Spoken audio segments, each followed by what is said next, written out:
Okay, so picture this. You're about to sign a lease for a new office space. You've got the perfect layout in mind, your logo shining on the door, but then you see the actual space. Yeah.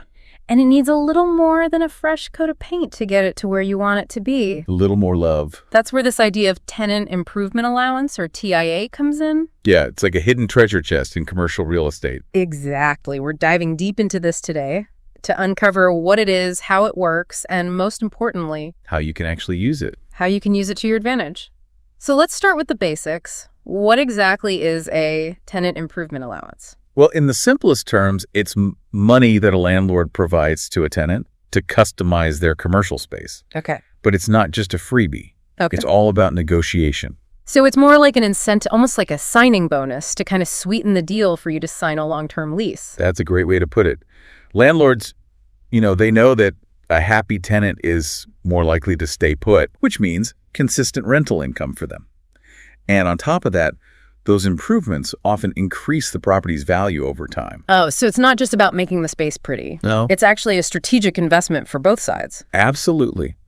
Think of it this way. If a landlord can spend a little bit up front to make upgrades that make the space more appealing to a wider range of tenants down the line, it actually reduces their risk of having that space sit empty. Makes a lot of sense. And our research said that something like $15 per square foot is a common starting point for a TIA. So if you're looking at a 3,000 square foot space, that's $45,000. That's a good chunk of change. That's a lot of money to put towards things. Yeah, you could do a lot with that. New flooring, New lighting. We were talking about those exposed brick walls before, Yeah. all that can transform a space. Absolutely. But that brings up a question, what exactly does TIA cover? Right. Because it can't be a blank check for any, It's definitely not a blank check. wild idea the tenant has. Yeah. And, it's important to understand the difference between what we call hard costs and soft costs. Okay.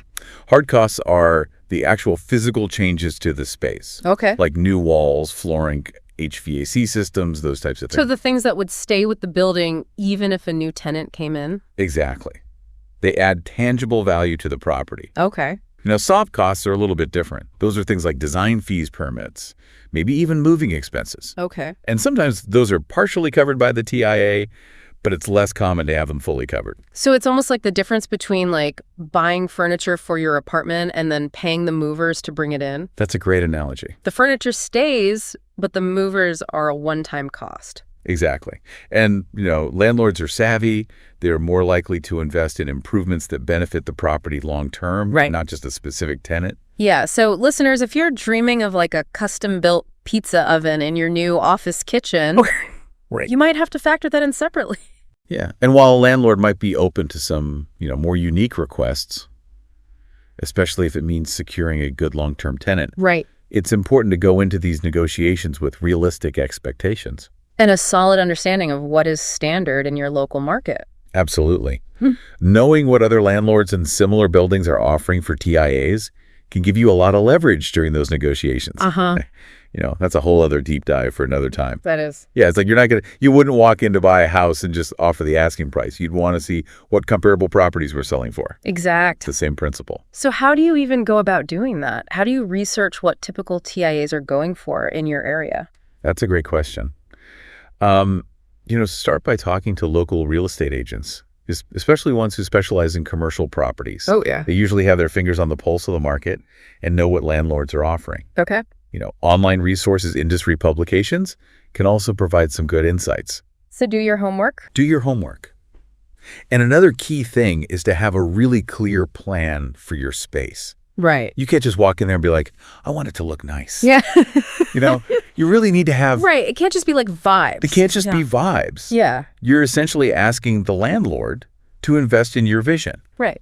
So come with a well-structured plan. Yeah. A detailed budget outlining all the improvements. It shows that you're serious, too. You're not just kind of like, well, maybe we could do this, maybe. Right. You've thought this through. Yeah. Now, even with all the preparation in the world, negotiation's a two-way street. Right. So be prepared to be flexible. Okay. What does that look like, that flexibility? So let's say you have your heart set on that $45,000 TIA, Okay. but the landlord is hesitant. They're like, I know about that. Yeah. Instead of hitting a dead end right there, explore some alternatives. Yeah. Maybe you offer to find a longer lease term. Okay. Instead of 3 years, maybe you're willing to commit to 5. Provides a little more security for the landlord, and that might justify that higher TIA investment on their end. Or we could offer to take on like a bigger percentage of those soft costs ourselves. Absolutely. Which would free up more of the budget for those hard costs that they're more likely to want to pay for anyway. Exactly. It's about finding those compromises that benefit both parties. Right. Or like highlighting how these improvements that we're suggesting would benefit the landlord in the long run. Exactly. Like if we're talking about upgrading like the HVAC system in the building that's not just good for us, that makes the whole property more attractive to future tenants. You're speaking their language when you start talking about increasing the property's value. Now, let's say we've tried all that and it's just not happening. Yeah. The traditional TIA is just not in the cards for this particular landlord or building. Sure. Are there other things that tenants can explore in those situations? Absolutely. There are a few other avenues you can explore. One common one is a rent concession.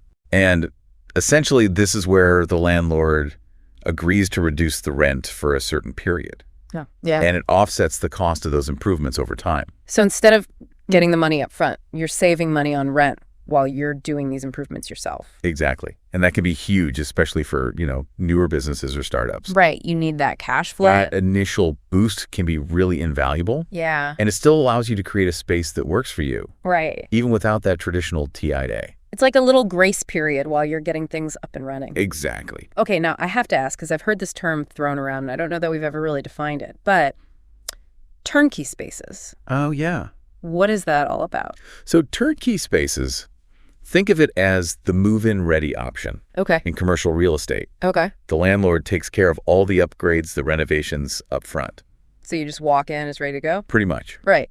And often they even have a specific aesthetic or purpose in mind. So it's like almost tailored already to a certain type of business. Yeah, and that can be really appealing for businesses that need to hit the ground running. Right. They don't have time to mess around with renovations. Right, we need to get in there and get going. Exactly. But imagine that comes at a premium.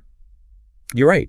Turnkey spaces typically come with a higher rent. Right. Compared to a space where you're doing more of the work yourself. Right. The landlord's factoring in their upfront investment. Okay. And they want to recoup those costs through that lease agreement. So you're basically paying for the convenience? Essentially. Yeah, but at least you have that option. Exactly. Yeah. And even if a turnkey space isn't the right fit, just knowing about these different options gives you more leverage when you're negotiating. That's right. You can use that knowledge to advocate for the best possible terms for your business. Okay. So we've covered a lot of ground here about how to get that perfect workspace for your needs. Negotiating a good TIA, maybe a rent concession, or going the turnkey route. But even with all that, even with the best lease terms and this amazing renovated office, there's still something else to consider. Yeah, the human element. Exactly.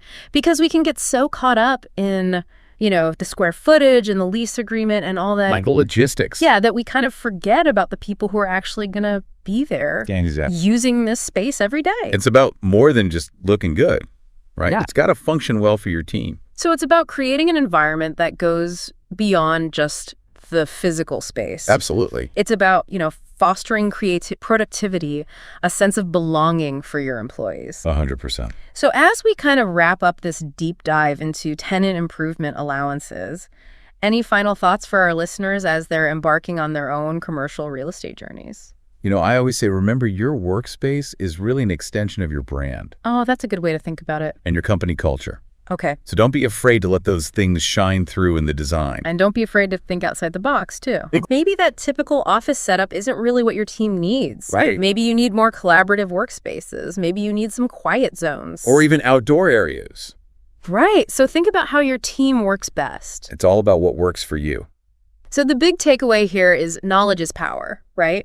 We've given you the basics about TIAs, how to negotiate them, what other options are out there. Right. Now you can go out there and create a space that truly reflects your vision and sets your business up for success. And remember, it doesn't end when you sign that lease. Right. This is an ongoing process. Exactly. Yeah. You got to listen to your team, adapt as things change. It's a journey. Exactly. Well, this has been fantastic. Thanks so much for diving depth with us. Happy to be here. Until next time, happy leasing. Get in touch with Allies Commercial Realty at info@alliescommercialrealty.com to find your ally in commercial real estate.